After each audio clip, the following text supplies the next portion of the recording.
Olá, bom dia, boa tarde ou boa noite. Bem-vindos mais uma vez aqui ao nosso canal das 12 oficinas, aqui para este nosso curso que estamos aqui a dar, do terapeuta de topo.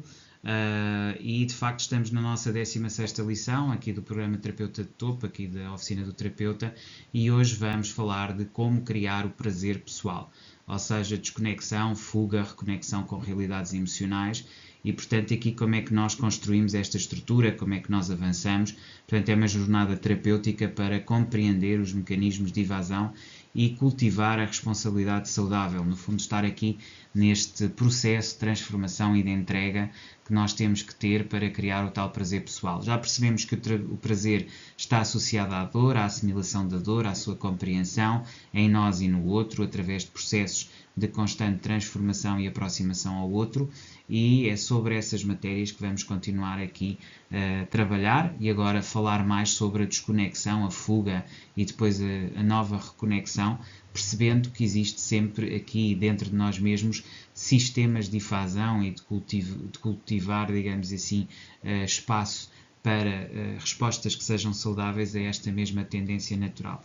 E é sobre isso que vamos falar hoje, é sobre esse tema de criação de prazer pessoal e de entender como é que ele funciona em termos de conexão e reconexão, que vamos aqui essencialmente estar aqui a abordar este tema. Então, introdução ao tema, e aqui vamos falar já de uma série de temas desviantes daquilo que é a nossa capacidade de concentração e tem a ver com a questão da masturbação como alívio emocional imediato, o álcool, as drogas, a fuga à realidade, ou seja, tudo isto muitas vezes surge como elementos de desconexão ou de corte, porque a realidade está a ser demasiadamente forte, e a realidade pode vir sobre essas duas dimensões que eu costumo sempre focar, ou a dimensão do prazer ou a dimensão da dor.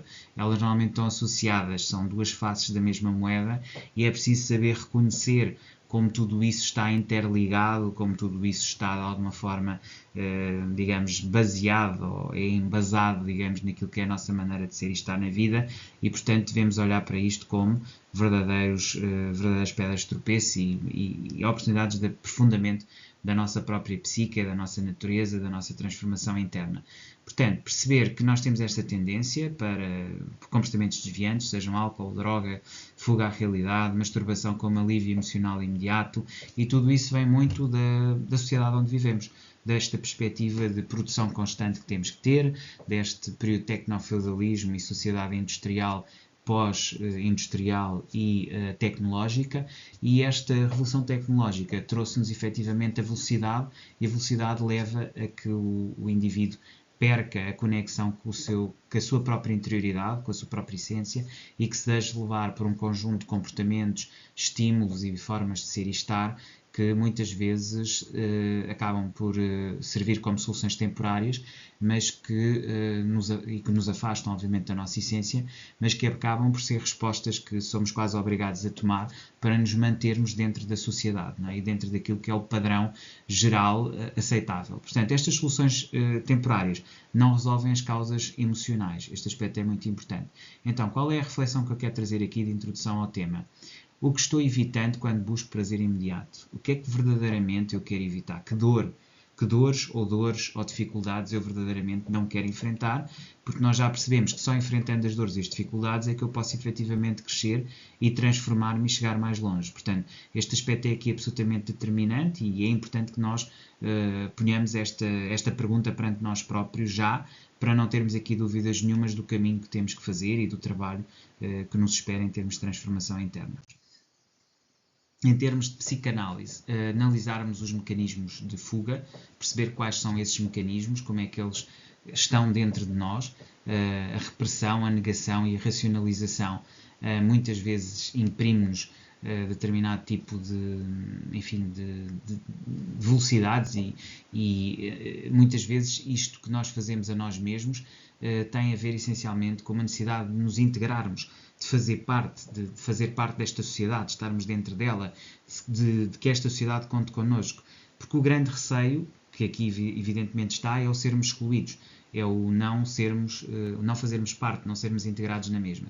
Então, muitas vezes recorremos aqui a determinado tipo de comportamentos, drogas, álcool, masturbação, e tudo isto é o quê? É fuga, e cria aqui uma fuga de culpa, medo e vergonha que nós temos, determinada essencialmente pela nossa não integração social, por não irmos ao encontro daquilo que o mainstream e as expectativas que já vimos que também podem ser da nossa família, dos nossos pais, mas que muitas vezes são de terceiras pessoas que nós nem conhecemos, mas nas quais nós depositamos toda a nossa vida e que as consideramos, digamos assim, como absolutamente essenciais e prioritárias, e depois isto leva-nos efetivamente aqui a estarmos em fuga permanente, a usarmos a culpa, a medo e a vergonha. Então qual é que é o exercício que eu proponho aqui em matéria de psicanálise? Por um lado, identificar situações de busca por prazer imediato, quando é que isto acontece, em que situações é que fizemos esta busca de prazer imediato, e depois sobre esta identificação de situações de prazer imediato,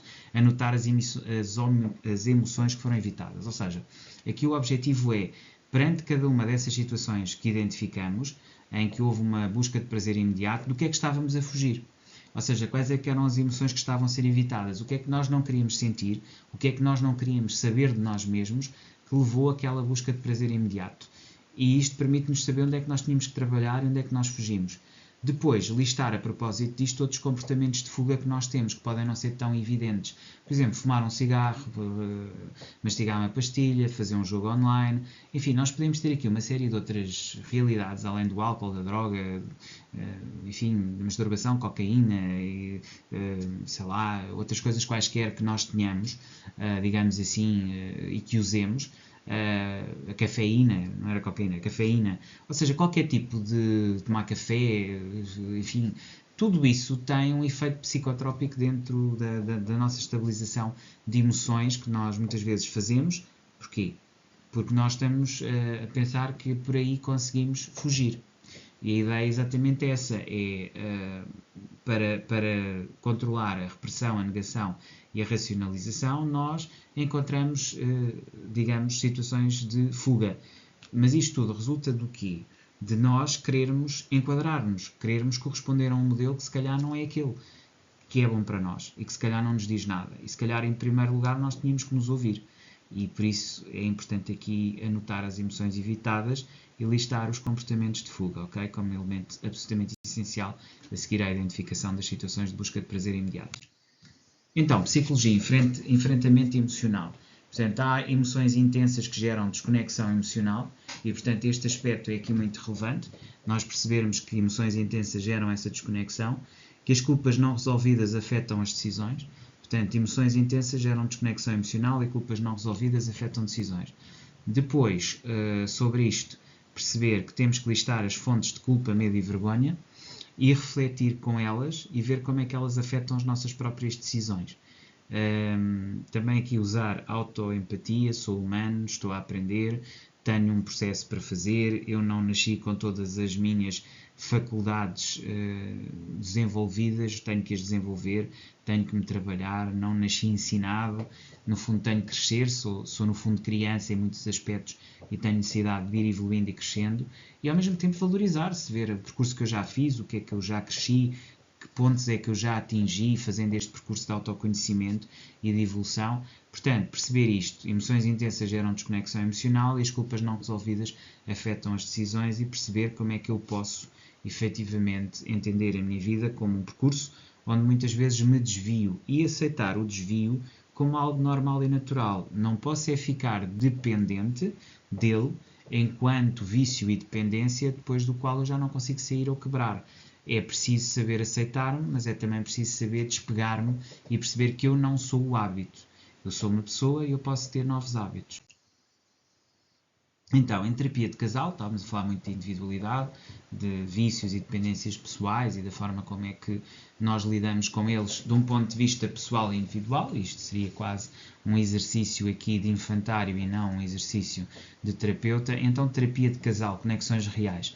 E então aqui, em primeiro lugar, percebermos que pode haver perda de intimidade com o outro e consigo mesmo e que muitas vezes é necessário fazer uma reconstrução da confiança por via da vulnerabilidade, ok?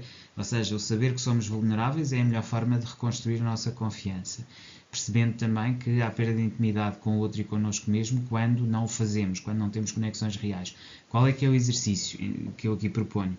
Compartilhe os sentimentos com alguém de confiança, com a pessoa com quem está, com o seu companheiro, pratique a vulnerabilidade, exponha-se e não tenha receio de expor-se, porque obviamente há aqui um ambiente criado de confiança, e depois crie rotinas de conexão emocional.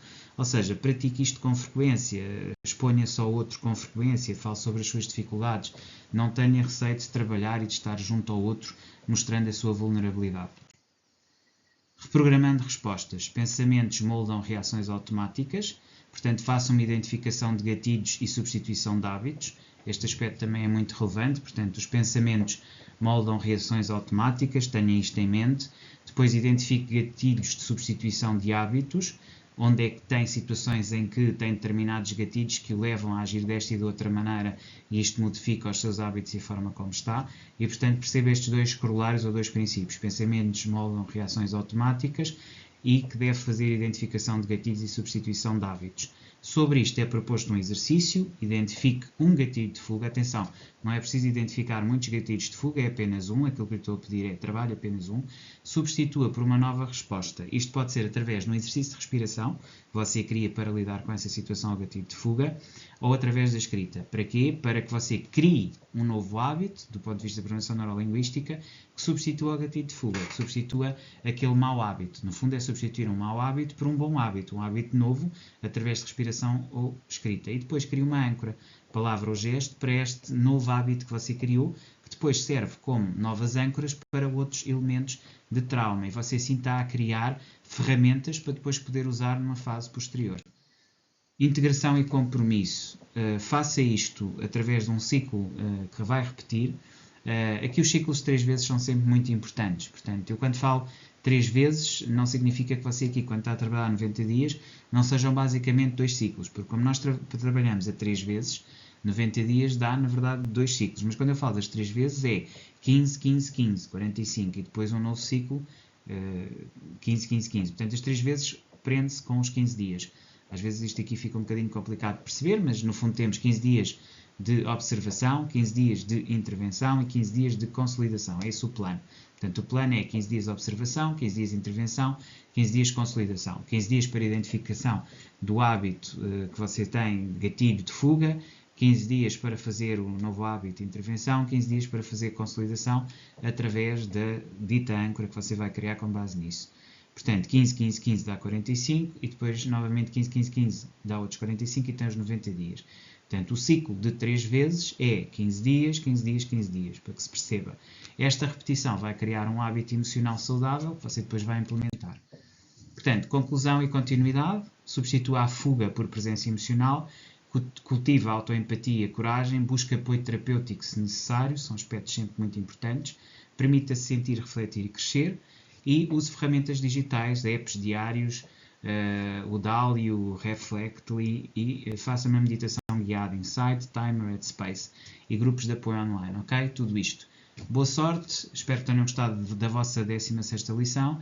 Despeço-me até amanhã com cordialidade. Obrigado por me terem ouvido e até amanhã. Obrigado.